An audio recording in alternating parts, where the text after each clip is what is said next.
Hello everyone watching at home, welcome back to round 2 of the Adelaide Eternal Vintage Challenge for February 2019. I'm Sarven McLinton and joining me in the booth is Beckett Wolfe. G'day guys. We have a special match for you today. We have Barb Tapley on the left on Ravager shops with her grumpy cat, and then on the right we have Steve Lowe on Jeskai Lavinia control from round 1. Let's pop over just briefly to the Lavinia control list. This one is featured in round 1. Go check that one out if you want to see Lavinia in action. You get to see it in game 1, which is pretty sweet. And Steve has been obviously tuning this deck in the very, very short period of time that Lavinia has been out. So check it out in round 1. Yeah, we go into a bit of detail. Should we look at Barb's list? It's a pretty sweet mud style list. She's got all the classic threats in terms of Phyrexian Ravager, Steel Overseer, Phyrexian Metamorph, Lodestone, Foundry Inspector. This seems to be what Mud's playing right now. She's calling it Ravager shops. And it's got 4 Sphere of Resistance, Thorn of Amethyst, and Trinisphere. If you're not familiar with this deck, you should be.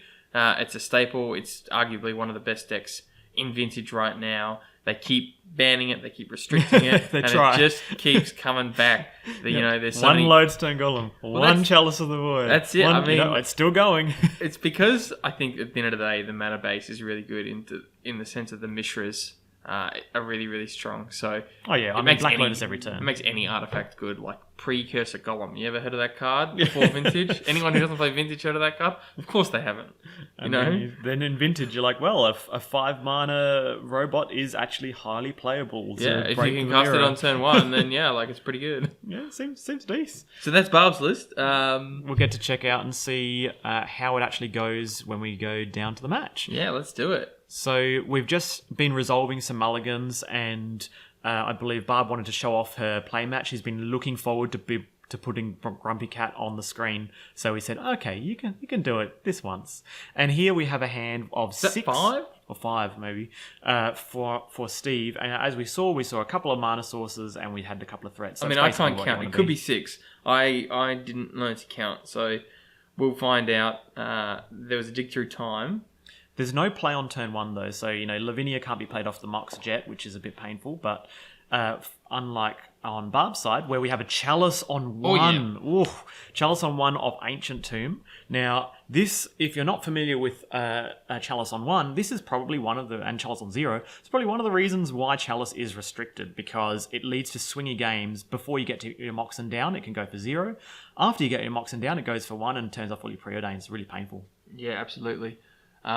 It's not just about these big spells that Steve's got like A-Call. It's about, the glue of the deck in the terms of preordain and just making them dead in hand. There's a huge amount. I think Steve's got Gitaxian Probe and Mental Missteps and preordains and, as we said, A-Call. That just turns off by like a bulk amount. It's not even that it turns off these great spells. It just turns off a large percentage of the spells. So Steve's really likely to draw just dead hands. So here's that Lavinia we were talking about, where it couldn't be played off the Ruby, one of the downsides, but you just need a certain critical mass of Moxen for your deck to be able to actually keep up with the tempo of the format in general. So we'll see whether or not that Hate Bear can actually trade with with an equivalent Hate Bear like Ravoker or not. Here's Ravager on 1 counter, but no other mana sources for Barb. This means that Barb's hand is full of, really powerful 2-drops, probably like Revoker, Ravager, all that kind of, jazz. Yeah, and it's not that fast, but she's kept it with that Chalice. Yeah, and I like it. The other thing about the Chalice against Steve's deck is Steve's way of dealing with artifacts is Dak Faden, but stealing a Chalice on 1 doesn't really do anything. The effect is still around. All right. So here's another 2-drop. So it's just mono 2-drops at the moment, isn't it? The board is just full of 2-drops. So when your opponent floods out with lots and lots of mana like Steve has at the moment, the Shops deck can't really tax you as much and has to go aggressive. And this is what the 2 Ravagers are doing. Yeah, I think... So Barb looks a little bit behind here. She's on 12 life. The Ravagers are a strong card, but they need to be, synergized with a lot of other artifacts. But if Barb can just hit a Mishras off the top and then play 2 spells in a row, or hit a Mox and then play another one, suddenly... The wrong Mishras. Wrong Mishras, yeah. Yeah. I always get, So which one's Mishras. factory? This was a factory. The other one's a workshop. This was a factory. Yeah. This I don't know what the flavour is, but a factory... I don't know. Factory and workshop are very similar in terms of their function in life. So Yeah, and already you can see like the maths for Steve is going to be tricky because you can like activate Mishras and tap and block, make it a 3/3 or sack it to a Ravager, and it just gets really confusing. So this Chief. one here is a Foundry Inspector or Chief? Foundry Inspector. He's so from he the goes and Foundry, either has way. a look. He just goes and has a look and says, "Are you doing the right thing? You doing the right thing? Yeah, all good. If you're doing the right thing, you get some taxes off. Your stuff is cheaper." So this was a fetch for at end of turn for Volcanic. Does that indicate something being played like a lightning bolt that gets countered, but solely to make 2 tokens? Ooh, like it. It's a really good point. You know, we've seen it before. I've certainly done it before where you Foundry Inspector and Lavinia. Yeah, there is an interaction Just here. saying it. If you play multiple Foundry Inspectors, causing your things to cost 0, your Ravager that you cast will get countered by Lavinia. Just FYI. But similarly, I guess, you know, Trinisphere and the spheres can add to it. But you can't optionally pay the full cost. You can't be like, Foundry Inspector, I'd not like to pay less. I'd like to pay the right amount. And he's like, no. Good guy Foundry Inspector says you have to pay less. So no steal there, and that's probably because Barb is, if Dak goes to steal the Foundry, Barb's able to just sack it to Ravager. So Yeah, for sure. you do sort of deal with the Foundry, but as we've said, Lavinia might make Foundry bad for Barb. So there's an option there. Speaking Tolarian of is bad for huge. Barb, this is quite the opposite, isn't it? Yeah. Tolarian Academy tapping for 4 mana or 5 if you activate the Mishra's Factory is going to be huge. So there's a discount from the fella there, making the Revoker cost 1. Is that correct? Yes. Yep. But she's got 3 lands, so she could just cast a whole bunch of Yeah, so they 2, can 3 actually- drops. Yeah, as many as she wants with the mana. It As doesn't long as you matter. got the right number of lands. Naming you Dak, won't I'm be assuming. counted. It's actually quite an interesting board because Steve's doing well. His deck's doing what it wants. He's got Dak, he's got Pyro, he's got Lavinia, he's got Mentor. I thought he was ahead, I thought he was way ahead. but he's not. Not with Revoker coming down, I naming don't Dak. know. I'm not going to call it. I think it's too early to call. But most Barb's of his got removal quite a spells grip. are 1 mana. That's the problem. Oh, Ballista. Ballista. That's what you Oof. want. That's huge. Oof. I think that's absolutely massive. I think now Barb is ahead. Ballista's... Yeah, the machine gun is huge, but unfortunately it does not resolve because there's Oh, a Force of Will no. in hand. So the Force of Bummer. Will creates 2 tokens, a Mentor token and a Pyromancer token, and that's probably going to be enough to go wide and protect, his life total. But it won't necessarily be able to go wide and attack. Very swingy. I think Yeah. Ballista there would have put Barb way, way ahead. Oh yeah, if that resolved, it would be game over. And that's really diligent, patient play from Steve. He did not force the Revoker. That was really, really good. Really well played. And it would be difficult to do because obviously it's naming Dak, and Dak's very strong in this matchup. But Steve's identified, yes, this is really powerful, but I can still beat it. Yeah. So I've just forced what I can't deal with, and what he can't deal with is Ballista. So really well played there from Stephen. He's going on the aggressive here. Yeah, yeah. Now it's so scary swinging into Arcbound. Arcbound Ravager, isn't it? It's like that's right. doing the maths. It's sometimes nearly impossible because you're like, oh, but if he sacks this, then Ravager's big and it can kill this, but then that means that one's getting through because that can't block because he sacked it. It's a headache. Yeah. So this is a trade-off with all of the team. Now, there are 2 modular counters that can be placed onto something. And the one Mishra's thing at is the the very Mishra's factory. Mishra's work factory, yeah, that's right. Now, one thing that I missed earlier was exactly how many tokens were created by the young pyromancer, because I thought there was one that was missing, or there was an odd number where it should be an even number, but I think maybe one traded off with an attack at some point. No, I'm not sure. Interesting. Well, the big attack and the chalice, I don't know why the chalice was gained control of, is that right? Yeah, it was, but it doesn't What really does do that much. do? I miss. Does he have Tinker in his deck? No, he doesn't have like some kind of cheeky little. No, I think it Tinker does. I think it does absolutely nothing. Maybe it stops a sacrifice. Okay, take it so that you can't sacrifice to a Ravager. That was Yeah. the plan, right? So you can't sacrifice to a Ravager and make it bigger. But it's pretty much game over now at this point, right? Once your opponent has so many creatures out and you have nothing to defend with, or not necessarily nothing, you have a Phyrexian Revoker to defend with, it's still not enough to protect your life total. Yeah, and I'm wondering if Barb maybe could have sacked onto some of the creatures that were blocking onto her Ravagers to make the Ravagers 3/3s, and then they can block, kill a token, and survive. And then she's still got like a couple of 3/3 Ravagers on the board. Yeah, I agree that's something that could be done. The only downside of that is she'd be quite far behind because you'd lose the other things and they wouldn't trade with the tokens. She was also on quite a low life total because of Ancient Tomb. Yeah. So that was a really, really close game. Like it looked like it was all on Steve's side, but it was actually really close. The really clever play of holding the Force of Will for a one thing that he couldn't beat, which was a Ballista, was a very diligent play that really worked out. Very, very good. And now we're going to go into the sideboards. So in the sideboard, when it comes to shops at the end of the day is already kind of largely pre-boarded against blue decks. You know, you don't really change anything because you're already really good against it. Sometimes some shops players, they bring in Dismember for Mentor. But now that Mentor is just a one of, not a four of, that a lot of shops players go like, just don't do it. Dismember is just there for the mirror. You know, we don't actually try and fight on the stack. We just go big or go home. Absolutely, yeah. I don't think you want to be dismembering. You lose the live. They still get the token. It's just not where you want to be. It's not a great way to deal with the card. It's just a way to deal with it. And I think, you know, just because you have a way to deal with it doesn't mean you should necessarily cite it in. Yeah, but however, Steve has actual decisions to make. And those actual decisions go, well, I'm going to bring in Bolt, Frag, and Frag. So that's 3 possible things. Do you ever bring in anything else? I think that's it, right? You couldn't arguably bring Pithing Needle against, but I don't love it.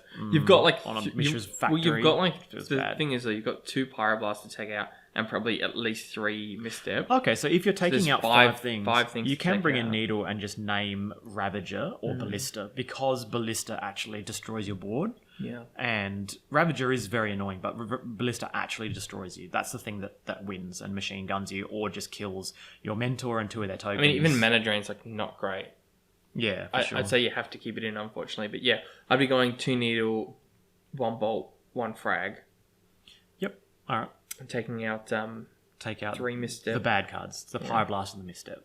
So okay, yeah, it's 2 cards. What, 5 2 Misstep, 2 Pyroblast, and you're left with 1 Misstep, right? No, you just take them all out. Just take out 5, and you just bring in 2 Needle. Oh, there's 2 frags. Yep, my 2 bad. frags. Yep, one it's a pretty Bolt. simple one actually. Yeah. Sadly, it means that you are still running Mana Drain and the like, but you know. Flusterstorm. You've got Flusterstorm as well. Wow. Actually, you don't have enough cards to bring in because you take out 3 Misstep, 2 Pyroblast, 1 Flusterstorm. What's worse? Essentials. They are essential to take out. Is Jace, or would you rather Jace or Misstep? I would rather Jace because Misstep has literally 1 target in the entire deck, and if they have it and you have it, you feel like a genius. And if you don't have it, or they have it, or you top deck it, you'll basically lose the game. Yeah, you know, I'd it's agree. just the end of the game. I think I'd rather Jace as well. All right. So here come in. Ooh, so some Metamorphs text. going out. Okay. I could only read the text. I couldn't see the They look picture. like Metamorphs. How quick can you read? So let's see what she. So maybe she did opt to go for the Dismember path, but this is sometimes this might actually be new tech in the way that if your opponent plays Lavinia and you can't play certain things around the Lavinia, like you can't play your Moxen, then maybe you have to have the Dismember. Yeah, but, especially with Workshop. Sorry, it doesn't work. Dismember costs 3 mana, right? So you pay 4 life, and Lavinia goes, actually it's counted. No mana? It's no mana. If no so she mana, needs 3 lands. If she's got 3 lands out, it feels bad. she can dismember it. Feels bad. But you can't, yeah. Okay. Yeah, so the Metamorph was going out. And they look like spheres? I don't think so. And Dismember is coming in. And Sorcerer Spyglass. So Sorcerer Spyglass is a way to go slow sometimes. Oh, yeah, so this is... Oh, that means 2 Missteps and 1 Pyroblast is still in the deck. Surely not. Oh, okay. So he's not brought in any Pithing Needles. Not put in Now, if the 2 Missteps and 1 Pyroblast are still in the deck, that means he's keeping the Pyroblast for Metamorph, because Metamorph is a blue card. Yeah, it's a bit stretchy. Yeah, but I mean, it's better than. I guess it's better than. I prefer James. needle. It's better than one needle. Oh, I don't know. I think yeah, you definitely want to be taking out 3 misstep though. yeah. 3 misstep. Misstep's like 3 misstep and flusterstorm. Well, I mean, 4 cards are definitely without going out. literally being dead. It's about as dead as you can get. Yes. Right. It's the closest to literally dead. Closest to literally dead you could get. Yeah. So that's we'll see exactly how that pans out. You know, it might end up. Just imagine he's going to have the clutch pyroblast, and Barb's going to be like, you know, Phyrexian Metamorph for the win, and he's going to go, oh, here's my 1 pyroblast. Why did you keep this in? You know, it'll look really good, but it could also just be top decked and then feel bad because remember, Barb sided out the Metamorphs, so that's going to be 1 dead pyroblast. I'm wondering if it's even worth running Soaring in the main board for shops. I mean, there's so many missteps around. You saw last game, Stock was running 4 missteps, Steve's on 3. It's the only 1 drop. Like it feels almost like guaranteed to get misstepped game 1. Have you seen those shops versions that don't run Black Lotus? Why is that? Yeah, so they run, they're like smokestack type decks. Okay. And the logic is Black Lotus powers out your threats, which are usually smokestack and the like, but smokestack wants more permanence. So you actually just want an actual land, like an Ancient Tomb, to sacrifice to smokestack or to power out other threats. So you want recurring mana rather than burst mana. So yeah, some shop decks People don't still run playing Black Lotus. smokestack? Okay, look, this is probably old tech. Who's then. playing smokestack? But yeah, your topic of Soul The Ring made me people who think of played that. smokestack have probably all died of old age, I think. Savage. So that's probably because the games went so long. Let's see what they've drawn because they've both drawn their hands of 7. Last game was a mulligan, so for Steve, so that was a good come from behind. But this time, Barb is on the play, and that's huge. So here we have a Mishra's Factory based on the corner, I believe. I saw a wrist. So here's Force of Will and Ancestral Recall. Oh. I saw Jace Friend's Prodigy. We should make a public. I don't think there is a Jace Friend's Prodigy. We should make a public statement about everyone should show your hand for We tell them every time, Sarv, we say, hold it lower, hold it longer. Yeah, the double L, low and long. Shorty got to get real low to actually show us the hand. So this was a Sphere of Resistance on turn 1, which had to be Force of Will. It feels so bad. When you're playing Control and you see them play it, you're like, but it affects both of us. It's not a threat. Yeah, and then you go, okay, I'll play my land. I'm gonna fragmentize it next turn, and then they wasteland you, and you go, It just don't work. And then your Force of Will that you were holding is turned off as well. Yeah, it's often you just have to force it unless you've got some magical hand that lines up in a certain way. On the draw, you just have to force it because you're like, well, otherwise I'm just not going to get to play Magic, and I'd like to play Magic. A lot of the time, people's perception of Vintage is, you just got to get locked out on turn 1, and you just don't get to play Magic. Look, if there was no Force of Will here, that might have been the case, but you could just keep drawing lands. You could just keep drawing fragmentizers. I talk to people who play Modern, and they're scared of Vintage because it's so fast, and it's so annoying because it is not Modern, fast, nor is it lucky. Sav, you haven't played Modern in a little while, but Modern is really fast right now. Like really, it's way faster than Legacy. It's way faster than Vintage. It's the fastest format there is, and it's really quick. And it's the Force of Will is a good spell because it slows down these ridiculous combos. It really does. And Modern doesn't have that kind of gate to... Exactly. So here's a Lightning Bolt on Steel Overseer before it gets to untap. Once that thing untaps, it's a nightmare. Absolutely. You just keep putting counters on, your Mishra's Factory. And Steve's looking pretty good here. He's resolved a A-Call, is that correct? Yep, he's resolved A-Call. And he's dealt with a threat. So now we're sort of getting into the late game already. And Steve's going to be favoured. And as you can see, that misconception of Vintage is definitely not true because this has been so much interaction. How much back and forth has happened? A removal of a creature, a counterspell of a spell, a preordained defiance of things. Like heaps of interaction has taken place. So the naysayers, forget about them.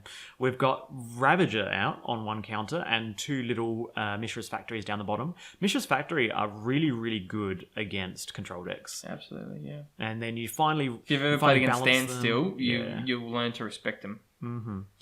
So here comes a 2-drop. Jace I told you it was Prodigy. Jace French Prodigy. There it is. I was like looking through his list. I was like, I don't see any Jace French Prodigies. Yeah, it's because he's in the card selection section. So Jace Fringe Prodigy looting is really, really practical. Here comes Phyrexian Revoker to name Jace Fringe Prodigy. This is pretty sweet. So Barb could have been holding that Revoker, and as you saw, she led with Overseer and Ravager before playing the Revoker, because being able to know what to name, the value is huge. When you don't have something to play, you play it. I think she's played it the right way. Because still, obviously, your instinct might be, well, why would you play that first? Because there's nothing to put counters on.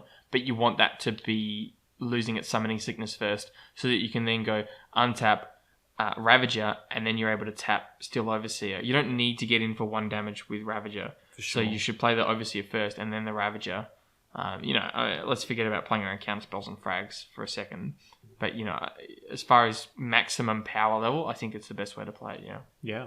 So here comes Snapcaster Mage for Ancestor Recall. Can you see how important that Force of Will on the Sphere of Resistance was? Because all the 1 mana spells that Steve has played were huge. But he denies drawing cards instead to get tempo. So he's gone to Lightning Bolt the Ravager, which allows him to activate really like that. Jace Fringe Prodigy. I think this is a disciplined play and a good play. The Jace can flip now and get A-Call back anyway. So it's a little bit later, but...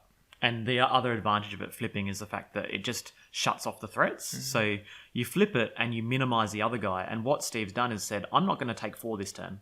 I'm going to actually take 0 instead. It's being able to manage the board. And then the longer the game goes, that A-Call can come back later. Absolutely, yeah.